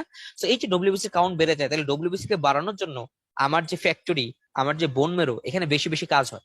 বেশি বেশি কাজ করতে গিয়ে তারা ইমেচিউর কিছু সেলকে তারা সার্কুলেশনে পাঠিয়ে দেয়, কারণ তারা খুব দ্রুত তাড়াতাড়ি তাড়াতাড়ি করে পেরিফেরাল ব্লাড ফিল্মে সেলগুলোকে পাঠিয়ে দিতে চাচ্ছে। এই যে তাড়াতাড়ি করে তারা পেরিফেরাল ব্লাড ফিল্মে সেলগুলোকে পাঠিয়ে দিতে চাচ্ছে, এতে করে তারা কিছু ইমেচিউর সেলকে তারা পেরিফেরাল ব্লাড ফিল্মে পাঠিয়ে দিয়ে থাকে। এটাকে আমরা বলি হচ্ছে লিউকেমিয়া রিঅ্যাকশন। কিন্তু এই ইমেচিউর সেলগুলোকে পাঠিয়ে দিল, যেহেতু তাদেরকে যুদ্ধে পাঠাচ্ছে, যেহেতু ইনফেকশন হয়েছে, মারামারি করতে হবে বেশি, তাহলে এই সেলগুলার একটা স্পেশাল ক্যারেক্টারিস্টিক থাকে। কি থাকে? এই সেলগুলোর মধ্যে কিছু আপনি টক্সিক চেঞ্জ পাবেন। এই সেলগুলোর মধ্যে কি পাবেন? টক্সিক চেঞ্জ পাবেন। মানে এই সেলগুলোকে যদি আপনি এক্সামিনেশন করেন, দেখবেন যে সেলগুলোর গায়ের মধ্যে কিছু টক্সিক, কিছু গ্র্যানিউল আছে, টক্সিক গ্র্যানিউল গুলোতে ভর্তি থাকে। তাহলে এই যে টক্সিক গ্র্যানিউল, এই টক্সিক গ্র্যানিউল এগুলার পরিমাণ এখানে বেড়ে যাবে। এটাকে আমরা বলি হচ্ছে ডলে বডি, ডলে বডিস। ওকে, এক নাম্বার কথা। দুই নাম্বার, এইখানে এই সেলগুলার বিভিন্ন কাজের জন্য একটা এনজাইমের দরকার হয়, সেই এনজাইমের হচ্ছে লিউকোসাইড অ্যালকালাইন ফসফেটেস। লিউকোসাইড অ্যালকালাইন ফসফেটেস, এই লিউকোসাইড অ্যালকালাইন ফসফেটেসটা এখানে বেশি থাকবে। লিউকোসাইড অ্যালকালাইন ফসফেটেসটা এখানে বেশি থাকবে। তাহলে মনে রাখবেন, যদি কারো তার যদি মেলিগনেসি হইতো, তার যদি একিউট মাইলয়েড লিউকোমিয়া হইতো, তাহলে ডলে বডিটা অ্যাবসেন্ট থাকতো, ডলে বডি অ্যাবসেন্ট থাকতো, এবং এই লিউকোসাইড অ্যালকালাইন ফসফেটেসটা ডিক্রিজ থাকতো। এটা দেখে আমরা বুঝতে পারি তার লিউকোমিয়া। যদি লিউকেমিয়া না হয়, তাহলে দেখবেন যে তারা অনেক বেশি অ্যাক্টিভিটি থাকবে, অনেক অ্যাক্টিভ থাকার কারণে তাদের কি হবে? টক্সিক টক্সিক চেঞ্জ আপনি পাবেন। এবং এই যে এত বেশি আমরা বললাম ব্লাস্ট সেল চলে আসছে, বাট এই ব্লাস্ট সেলটা কোনো সময় 5%-এর বেশি হবে না। তাহলে এই কথাটা মনে রাখতে হবে, যদি একটা পেশেন্টের লেস দেন 5% থাকে ব্লাস্ট সেল, তাহলে আমরা এটাকে বলবো লিউকেময়েড রিঅ্যাকশন, লিউকেময়েড, আচ্ছা লিউকেময়েড। সো ব্লাস্ট সেল 5%-এর কম, আপনি বলতেছেন লিউকেময়েড রিঅ্যাকশন। ব্লাস্ট সেল 5 থেকে 30%, আপনি বলতেছেন মাইলোডিসপ্লাস্টিক সিনড্রোম। ব্লাস্ট সেল 30%-এর বেশি, তখন কি আপনি বলতেছেন আচ্ছা লিউকেমিয়া। তাহলে মাইলোডিসপ্লাস্টিক সিনড্রোমটাকে এটা আমরা ইনশাআল্লাহ আলোচনা করবো। সো মাইলোডিসপ্লাস্টিক সিনড্রোমটা হচ্ছে এখানেই মাইলোব্লাস্টটা আসলে প্রায় 20%-এর মানে মধ্যে থাকবে, 5 থেকে 20% বা 30%-এর মধ্যে থাকবে। এটা হচ্ছে মাইলোডিসপ্লাস্টিক সিনড্রোম। এখানে ডিসপ্লাসিয়া হচ্ছে, এগুলো নিয়ে আমরা ইনশাআল্লাহ আরেকটা ক্লাসে আলোচনা করবো। ওকে, সো মোটামুটি আজকে আমরা এতক্ষণ পর্যন্ত যা আলোচনা করলাম সেটা ছিল টোটাল লিউকেমিয়ার বেসিক। হ্যাঁ, সো টোটাল লিউকেমিয়ার বেসিক টুকু আমরা বুঝে ফেলতে পারছি। এখন আমরা চলে যাব হচ্ছে স্পেসিফিক লিউকেমিয়াতে, এবং প্রত্যেকটা স্পেসিফিক লিউকেমিয়াতে আমরা কি ফিচার গুলো পাচ্ছি সেটাকে আমরা ইনশাআল্লাহ এক্সপ্লেন করব। তাহলে আপনি প্রথমে আসেন হচ্ছে একিউট লিম্ফোব্লাস্টিক লিউকেমিয়া। তাহলে একিউট মানে খুব দ্রুত প্রেজেন্টেশনে আসবে, লিম্ফোব্লাস্টিক মানে আপনি লিম্ফোব্লাস্ট পাবেন, এবং লিউকেমিয়া মানে তো বুঝতেছেন যে লিম্ফোব্লাস্টের পরিমাণটা বেশি। একিউট লিম্ফোব্লাস্টিক লিউকেমিয়াকে আমরা ভাগ করতে পারি B cell leukaemia, T cell leukaemia. এর মধ্যে বি সেলের লিউকেমিয়াটা হচ্ছে 85%, তার মানে হচ্ছে বি সেল লিউকেমিয়াটা হচ্ছে more common, B cell leukaemia হচ্ছে মোর কমন। এই বি সেল লিউকেমিয়ার পিছনে যে মিউটেশনটা থাকে, এই মিউটেশনকে আমরা বলি টেল এন্ড AML1 মিউটেশন। আর টি সেল লিউকেমিয়ার ক্ষেত্রে থাকে হচ্ছে নচ 1 মিউটেশন। এটা ভাইয়া আমি আপনাকে বুঝাতে পারবো না, এটা মুখস্থ টাইপের ব্যাপার। তাহলে বি সেল এর মিউটেশন মনে রাখবেন, এই যে টেল এন্ড AML1 মিউটেশন যদি আপনি পান, তাহলে বি সেল মিউটেশন মানে B cell lymphoma leukaemia. So B cell লিউকেমিয়ার ক্ষেত্রে ভালো ব্যাপারটা হচ্ছে প্রগনোসিসটা বেটার, বি ফর বেটার। তাহলে বি সেলটা প্রগনোসিসটা বেটার হয়, এটা চাইল্ডে এফেক্ট করে থাকে। তাহলে মূলত আমরা যে লিম্ফোব্লাস্টিক লিউকেমিয়াটা বুঝাই, এটা আসলে আমরা এটা কি বুঝাই? হ্যাঁ, দেখবেন যে বলা হবে, স্যার জিজ্ঞেস করবে যে একিউট লিম্ফোব্লাস্টিক লিউকেমিয়া কাদের কমন, বড়দের না চাইল্ডের? আপনি অবশ্যই বলবেন যে স্যার এটা বাচ্চাদের কমন বেশি। তাহলে AML কাদের কমন? আপনি বলবেন যে স্যার AML টা হচ্ছে অ্যাডাল্টের কমন। তাহলে AML অ্যাডাল্টের common, ALL acute lymphoblastic leukaemia এটা হচ্ছে বাচ্চাদের কমন। তবে একিউট লিম্ফোব্লাস্টিক লিউকেমিয়ার মধ্যে যে টি সেল ভ্যারাইটি, এটা কিন্তু আবার অ্যাডাল্টে কমন, এবং এটার প্রগনোসিস ওর্স, বাট এটা আসলে খুব ডিটেলসে জিজ্ঞেস না করলে বলা দরকার নেই। তাহলে আমরা বুঝলাম যে এফেক্টেড এজটা হচ্ছে 1 থেকে 5 বছর, এবং হচ্ছে 40 থেকে 50 বছর। তাহলে মূলত হচ্ছে 1 থেকে 5 বছরই তাদের ইনভলভমেন্টটা বেশি হবে। সাইন সিমটমে আমি একটু কিছু জিনিস এক্সপ্লেন করবো আপনাদের কাছে। সাইন সিমটমে আপনি দেখবেন যে লিউকেমিয়া বলেন বা যে কোনো লিউকেমিয়া বলেন, তাদের প্রত্যেকের সাইন সিমটমের পেছনে কয়েকটা ক্যাটাগরি আছে, কয়েকটা কারণ আছে। এই কারণটাকে ভাগ করে যদি আপনি বলতে পারেন, আপনার জন্য সাইন সিমটম গুলো এক্সপ্লেন করা সহজ। তাহলে প্রথম কথা হচ্ছে বোন মেরো ফেইলর। যেহেতু আপনার বোন মেরো যেটা আছে, বোন মেরোতে এখন ব্লাস্ট সেলে ভর্তি হয়ে গেছে, অনেক অনেক অনেক ব্লাস্ট সেলে বোন মেরো ভরে গেছে। এই যে এত বেশি ব্লাস্ট সেল গুলা দিয়ে বোন মেরোটা একদম ভরে গেল, ঠিক এই জন্য বোন মেরো যে আদার্স যে সেল লিনিয়েজ গুলো আছে, আদার্স যে সেল গুলো আছে যারা বোন মেরোতে কার্যক্রম চালাইতো, যেমন ইরেথ্রোপয়েসিস হতো, মেগাক্যারিওপয়েসিস হতো, এই জিনিসগুলো আর হয় না। তাহলে এক নাম্বার কথা হচ্ছে বোন মেরুটা ফেইলিয়ার হয়ে যাচ্ছে।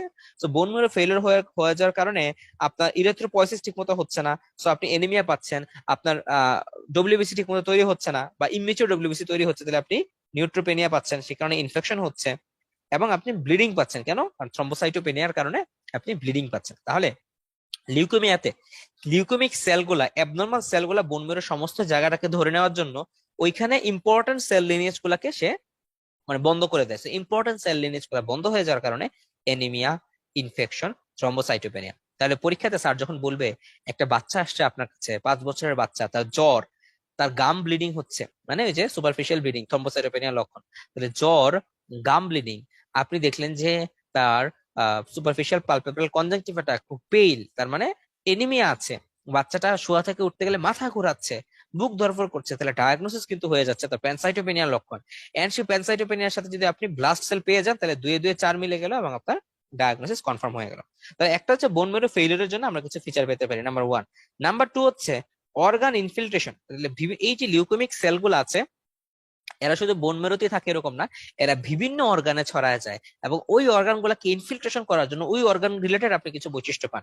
যেমন মনে করেন যে অর্গানে যাচ্ছে, যেমন লিম্ফ নোডে গেলে লিম্ফেনোপ্যাথি, স্প্লিনোমেগালি, হ্যাপাটোমেগালি। তাহলে পরীক্ষাতে কিন্তু প্রশ্ন করে স্যাররা যে a patient came to you with hepatosplenomegaly, what are the DD. তাহলে প্যানসাইটোপেনিয়ার সাথে হ্যাপাটোস্প্লিনোমেগালি যদি থাকে, একটা খুবই ইম্পর্টেন্ট ডিফারেন্সিয়াল হচ্ছে লিউকেমিয়া। তাহলে প্যানসাইটোপেনিয়ার সাথে হ্যাপাটোস্প্লিনোমেগালি থাকলে ইম্পর্টেন্ট ডিফারেন্সিয়াল হচ্ছে কি? লিউকেমিয়া। খুব ভালো করে বুঝতে হবে। 2 নম্বর কথা হচ্ছে বোনস পেইন এন্ড টেন্ডারনেস। এই যে আপনার যে কোনো লিউকেমিয়াতে, বিশেষ করে এএলএল এটা বেশি হয়, যে বোনসটাও বেশি এক্সপান্সাল হয়ে যাচ্ছে। তো এই যে বোনসটা একটা সময় ফ্রেজাইল হয়ে যায়, এবং তখন বোনসের মধ্যে পেইন শুরু হয়ে যায়, বোনসের মধ্যে টেন্ডারনেস শুরু হয়ে যায়, ঠিক আছে?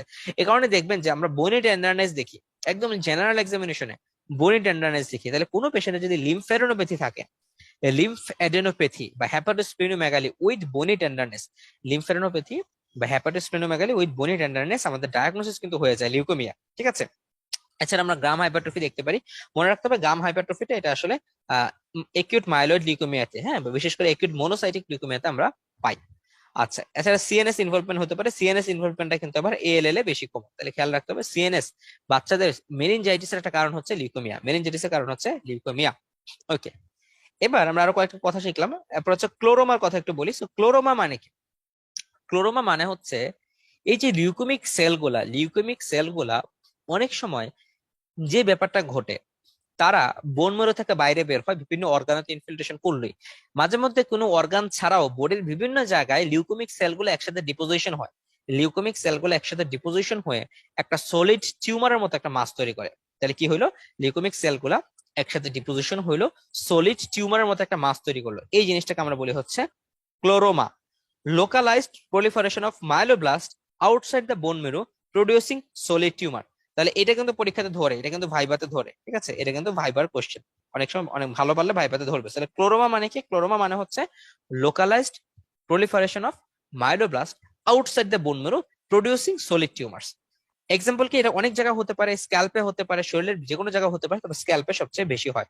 এখানে দেখেন এই বাচ্চাটার এই চোখটা নর্মাল, এই চোখটা মনে হচ্ছে ধাক্কা দিয়ে বের করে দিচ্ছে, কেন? কারণ এইটাই হচ্ছে ক্লোরোমা। তার চোখের পিছনে লিউকেমিক সেলগুলা গিয়ে ডিপোজিশন হয়েছে, চোখের পিছনে লিউকেমিক সেলগুলো জমতে জমতে জমতে জমতে অরবিটের মধ্যে জায়গা নাই করে দিচ্ছে। সো অরবিট থেকে এই চোখটা বাইরের দিকে বের হয়ে আসছে। So this is a case of chloroma, ঠিক আছে? এখানে দেখেন, এটা আমরা গ্রাম হাইপারট্রফি দেখতেছি। এখানে এই লিউকেমিক সেলগুলো স্কিনে গিয়ে ডিপোজিশন হয়েছে, ঠিক আছে? লিউকেমিক সেলগুলো স্কিনে গিয়ে ডিপোজিশন হওয়াকে আমরা বলি হচ্ছে লিউকেমিক কিউটিস। তার মানে কিউটিস মানে হচ্ছে চামড়া, সেই ঘটনাকে আমরা বলি হচ্ছে লিউকেমিক কিউটিস। ওকে, সেটা আমরা বুঝতে পারলাম, ফাইন। সো ক্লোরোমার সম্পর্কে যদি আরেকটু বলি, সো ক্লোরোমার আরো কিছু অপর নাম আছে। সো ক্লোরোমাকে আমরা বলি হচ্ছে myeloid sarcoma, granulocytic sarcoma, extra medullary myeloid tumour. Extra medullary myeloid tumour, sarcoma মানে টিস্যুতে হচ্ছে, এক্সট্রা মেডুলারি মানে বোন মেরুর বাইরে টিউমারটা হচ্ছে। এবং এটা মূলত এই ক্লোরোমা জিনিসটা হচ্ছে মাইলয়েড লিউকেমিয়াতে বেশি হবে। হ্যাঁ, মাইলয়েড লিউকেমিয়া, এটাতে আপনি বেশি পাবেন ক্লোরোমার এই ফিচারটা, ফাইন। ওকে, এরপরে আমরা আসি হচ্ছে এখানে কি পাইলাম, এটা হচ্ছে কি, এটাই হচ্ছে সেই গাম হাইপারট্রফি। তো আপনি পেশেন্ট গুলোকে গাম হাইপারট্রফি পেতে পারেন, এটা কিন্তু একিউট মাইলয়েড লিউকেমিয়াতে আমরা বেশি পাই। ওকে, সো মোটামুটি আমরা আলোচনা করলাম। এখন আসেন এছাড়া আপনারা কি পেতে পারেন, হাইপার লিউকোসাইটোসিস পেতে পারেন। তাহলে আমরা জানি যে লিউকোসাইট কাউন্ট অনেক বেশি বেড়ে যায়, এবং সমস্যা হচ্ছে লিউকোসাইট কাউন্ট যখন অনেক বেশি বেড়ে যাচ্ছে তখন আপনার ব্লাডের ভিসকোসিটি বেড়ে যাচ্ছে, তাহলে এই ব্লাড ফ্লোটা একটু স্লো হয়ে যাচ্ছে, এবং এই ব্লাড ফ্লোটা স্লো হয়ে যাওয়ার কারণে বিভিন্ন জায়গায় ব্লাড গুলো ক্লটেড হয়ে যেতে পারে। সো আপনার নিউরোলজিক্যাল সমস্যা, ভিজুয়াল চেঞ্জ, হ্যাঁ, হেডেক, এই সমস্যাগুলো আপনার তখন হতে পারে। এছাড়া এই লিউকেমিয়া থেকে কিছু প্রোকোয়াগুলেন্ট সাবস্টেন্স রিলিজ হতে পারে, তারা সারা বডিতে কোয়াগুলেশন করতে পারে, এবং সেই কোয়াগুলেশন থেকে ডিআইসির মতো ঘটনাও ঘটতে পারে। বিশেষ করে এএমএল এ এরকম ডিআইসির মতো ঘটনা ঘটে। অনেকে বলে যে থ্রম্বোপ্লাস্টিন নামক একটা পদার্থ সে রিলিজ করে, এটা একটা প্রোকোয়াগুলেন্ট সাবস্টেন্স। সারা বডিতে অনেক বেশি কোয়াগুলেশন হয়, এই সারা বডিতে কোয়াগুলেশন হয়ে হয়ে ডিজিমিনেটেড ইন্টারভাস্কুলার কোয়াগুলেশন ডেভেলপ করে, সেগুলো হচ্ছে এএমএল এর লক্ষণ। তাহলে আমরা পড়াচ্ছিলাম এএলএল, সো এএলএল এবং এএমএল এর ফিচার গুলো আমরা আলোচনা করে দিলাম। তাহলে এখানে আপনি দেখতে পাচ্ছেন যে এএলএল এ কি হচ্ছে, তাহলে জেনেটিক্যাল কিছু অ্যাবনর্মালিটি হইলো, ইমেচুর কিছু সেল তৈরি হইলো, ইমেচুর সেল গুলো আপনার মাল্টিফ্যাক্টোরিয়াল কজের কারণে, হ্যাঁ, বিভিন্ন আনক্লিয়ার মেকানিজমের কারণে যে ওয়েট লস করতে পারলো, এবং এক্সপ্যান্ডিং মেরো হওয়ার কারণে বোন পেইন তারা তৈরি করে ফেললো, ঠিক আছে। পাশাপাশি সিবিসি তে প্যানসাইটোপেনিয়া, সুতরাং নিউট্রোফিল নাই, তার মানে তার ইনফেকশন বেশি হচ্ছে, তার এনিমিয়া হচ্ছে, প্লেটলেট কমে যাওয়ার কারণে তার ইজি ব্রুইজিং, পিটেচি হচ্ছে। অন্যদিকে অন্যান্য অর্গানে যাওয়ার কারণে অন্যান্য অর্গানে তার অ্যাকুমুলেশন হয় লিম্ফেডেনোপ্যাথি, স্প্লিনোমেগালি, এগুলা করে। আরেকটা কথা আপনি মনে রাখতে পারেন, যে কোনো মানুষেই যখন আপনার লিউকেমিয়া হয়, লিউকেমিয়াতে যেহেতু অনেক সেল, এই সেলগুলো একটা সময় ডিস্ট্রাকশন হয়ে যায়, সেলগুলো লাইসিস হয়ে যায়। সেলগুলো যখন লাইসিস হয়ে যায় আপনি কয়েকটা জিনিস পাবেন, সেলের মধ্যে থাকা কম্পোনেন্ট যেমন ইউরিক অ্যাসিড তখন বেড়ে যাবে। সেলের মধ্যে ইউরিক অ্যাসিড কিভাবে থাকে, আমরা জানি যে সেলের মধ্যে থাকে পিউরিন বেস, পাইরিমিডিন বেস। এই পিউরিন এবং পাইরিমিডিন ভাঙলে ইউরিক অ্যাসিড তৈরি হতে পারে। এই কারণে যখন সেল ডিস্ট্রাকশন হবে হাইপার ইউরেসিমিয়া আমরা পাই, সেলের মধ্যে থাকা পটাশিয়াম বের হয়ে যায়, সো হাইপার ক্যালেমিয়া আমরা পাই, এবং হচ্ছে এলডিএইচ লেভেল অনেক বেশি পাই। So hyperuricaemia, hyperkalaemia, LDH level অনেক বেশি পেতে পারি, এগুলো লিউকেমিয়াতে একটা ফিচার আমরা পাই। সো এই লিউকেমিয়া নিয়ে মোটামুটি আমরা রামাদাস নায়ক থেকে আপনাদেরকে এখন ঠুসঠাস পড়াই দিব, খুবই ইজি। তাহলে আসেন আমরা একটু দেখি। আমার মনে হয় এর বাইরে তেমন কিছু লাগবে না। তাহলে আমরা একিউট লিম্ফোব্লাস্টিক লিউকেমিয়া, এটা বাচ্চাদের হয়ে থাকে, বি সেল এবং টি সেল এই দুই ধরনের হয়, আমরা আলোচনা করেছি। মলিকুলার প্যাথোজেনেসিস এর মধ্যে আপনি মনে রাখবেন যে এখানে হাইপারপ্লয়েডি মানে ক্রোমোজোমের সংখ্যা বেড়ে যেতে পারে, অথবা ক্রোমোজোমের সংখ্যা কমে গিয়েও এটা হইতে পারে। তাহলে দুইটা কারণ আমরা শিখলাম, হাইপারপ্লয়েডি, হাইপোপ্লয়েডি, ক্রোমোজোম সংখ্যা বেড়ে যাওয়া এবং হচ্ছে কমে যাওয়া।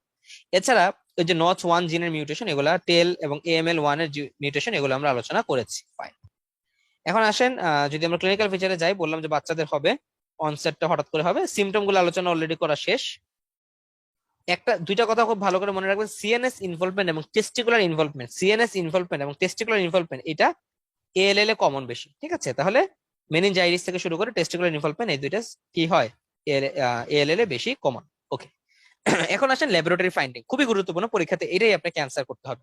তাহলে একটু বোঝার চেষ্টা করেন, আমরা এতক্ষণ ধরে যা আলোচনা করলাম ল্যাবরেটরি ফাইন্ডিং এ ডব্লিউবিসি আমরা কি এক্সপেক্ট করি, অবশ্যই ডব্লিউবিসি এক্সপেক্ট করি বেশি বেড়ে যাবে, মার্কলি রাইজড হবে। তাহলে দেখেন 20,000 থেকে 2 লক্ষ এরকম, হ্যাঁ, এরকম হয়ে যেতে পারে, 20 × 10⁻⁹ পার লিটার, বা প্রতি মাইক্রোলিটারে 20,000 থেকে আপনার 2 লক্ষ পর্যন্ত হতে পারে, ঠিক আছে। এরকম একটা সংখ্যা, সো 20 × 10⁹ এইভাবে আপনি লিখবেন, 20 × 10⁹ পার লিটার, বা 200 × 10⁹ পার লিটার। তাহলে অনেক বেশি সংখ্যা বেড়ে যাচ্ছে ডব্লিউবিসি। কিন্তু আমরা একটু আগে আলোচনা করলাম বাকি সেল কাউন্ট গুলো কি হবে, কমে যাবে। তাহলে আপনি পেরিফেরাল ব্লাড ফিল্মে দেখবেন যে প্লেটলেট কাউন্ট কম, হিমোগ্লোবিন কম, সিবিসির মেইন কথা গেল। পিবিএফ এ যদি আমরা আসি তাহলে আরবিসি কম পাবো, তো আমরা পাবো আরবিসি তে নর্মোক্রমিক নর্মোসাইটিক অ্যানিমিয়া। কারণ কি নর্মোক্রমিক কেন, কারণ আরবিসির প্রোডাকশন কমে গেছে, সো নর্মোক্রমিক নর্মোসাইটিক অ্যানিমিয়া। ডব্লিউবিসি তে আমরা পাচ্ছি অনেক বেশি মার্কলি ইনক্রিজ হচ্ছে ডব্লিউবিসির পরিমাণ, এবং এখানে লিম্ফোব্লাস্ট আমরা পেতে পারি 20% অর মোর, আমরা লিম্ফোব্লাস্ট পাবো, যেহেতু এএলএল এর কথা বলছি। মরফোলজিতে আপনি যদি চিন্তা করেন, মরফোলজিতে লিম্ফোব্লাস্ট গুলো অবশ্যই লিম্ফোসাইটের চেয়ে আকারে বড় হবে, যেহেতু ব্লাস্ট সেল, এবং তাদের নিউক্লিয়াসের পরিমাণটা বেশি হবে, so higher nucleus cytoplasmic ratio. Nucleus with condensed chromatin and nucleoli are either absent or inconspicuous, মানে নিউক্লিওলাই গুলোকে আমরা দেখতে পাচ্ছি না, মানে লিম্ফোব্লাস্টে যা যা কথা বলে আসছে এগুলো আপনি লিখে দিবেন।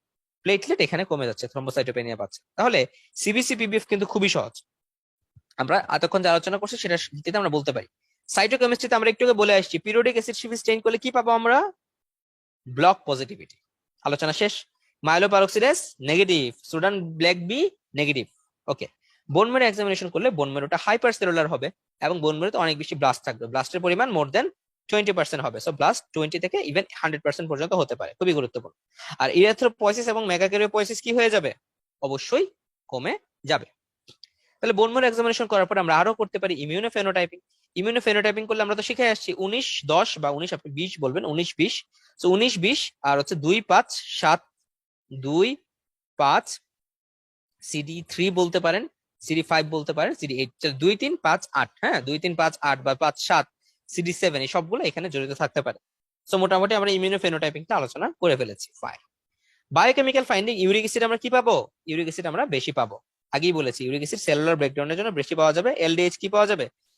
ইউরিক অ্যাসিড এবং হচ্ছে এলডিএইচ, এগুলো আমরা বেশি বেশি পাবো। ফাইন, শেষ। সিএসএফ এক্সামিনেশন কেন করব? কারণ এএলএল যাদের থাকে তাদের ব্রেইনে চলে যেতে পারে, সো সিএসএফ এক্সামিনেশনটা করাটা গুরুত্বপূর্ণ। এবং যদি সিএসএফ ইনভলভমেন্ট হয়, মানে ব্রেইনে যদি চলে যায়, তাহলে এটা একটা ওর্স প্রগনোস্টিক ফিচার। তাহলে একটা এএলএল এর পেশেন্ট ভালো হবে নাকি খারাপ হবে আপনি কিভাবে বুঝবেন? কয়েকটা কথা আপনি খালি শিখে যাবেন যে স্যার, যদি আপনি স্যারকে বলবেন যদি ফিলাডেলফিয়া ক্রোমোজোম পজিটিভ থাকে, যদি ফিলাডেলফিয়া ক্রোমোজোম পজিটিভ থাকে, তাহলে আমরা বুঝবো যে তার প্রগনোসিস খারাপ। তাহলে এই কথাটা খুবই গুরুত্বপূর্ণ। এই ফিলাডেলফিয়া ক্রোমোজোম যদি পজিটিভ থাকে, ফিলাডেলফিয়া ক্রোমোজোম যদি পজিটিভ থাকে, দেখবেন যে ক্রনিক লিউকেমিয়া গুলার ক্ষেত্রে এটা ভালো রেজাল্ট নিয়ে আসে, আর একিউট লিম্ফোব্লাস্টিক লিউকেমিয়ার ক্ষেত্রে এটা খারাপ রেজাল্ট নিয়ে আসে। তাহলে Philadelphia chromosome positive in ALL, এখানে প্রগনোসিস হচ্ছে ওর্স, এখানে প্রগনোসিস হচ্ছে ওর্স। ওকে, তাহলে ভালো প্রগনোসিস কি?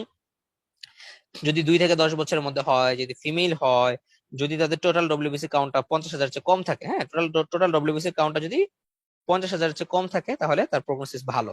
ওকে, ফাইন। এই কয়েকটা কথা মনে রাখলে আমাদের মোটামুটি হয়ে গেছে, আলহামদুলিল্লাহ। তো দেখেন এইখানে দেখেন খুব সুন্দর একটা কথা বলছে যে 95% of the children develop complete remission. তাহলে 95% চিলড্রেন কিন্তু পুরোপুরি ভালো হয়ে যাচ্ছে, ঠিক আছে।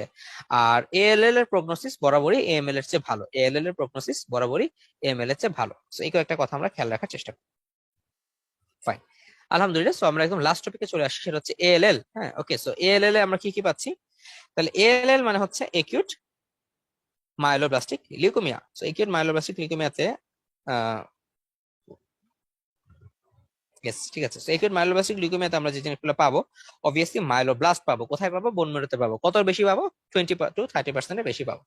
মলিকুলার প্যাথোজেনেসিস আমরা বলেছি, টাইরোসিন কাইনেজের কিছু কিছু সমস্যা হয়। ক্লিনিক্যাল ফিচার যে কোনো এইজে হতে পারে, বাট এটা কাদের হয় বেশি? অ্যাডাল্টে হয়।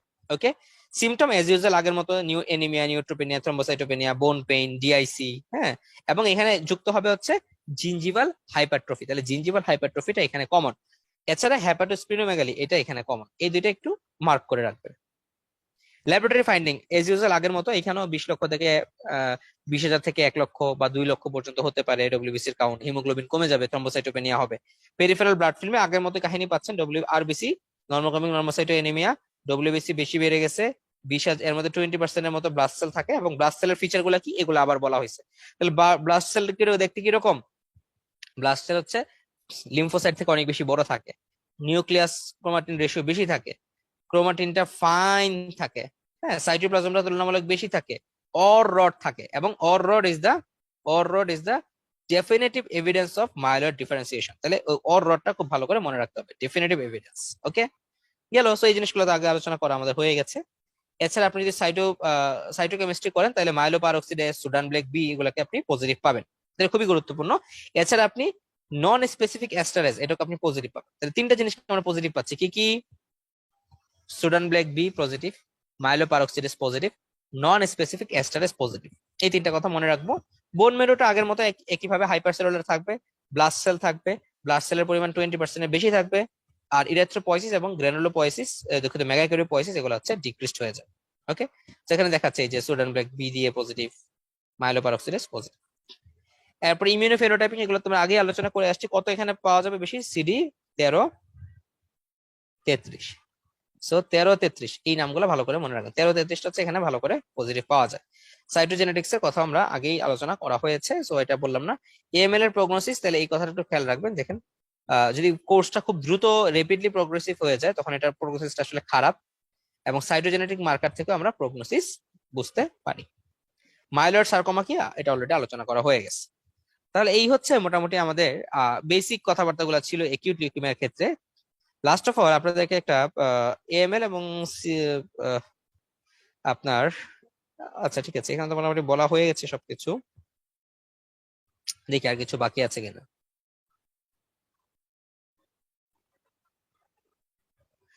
ওকে, সো আমরা সবকিছু মোটামুটি আলোচনা করে ফেলছি, আলহামদুলিল্লাহ।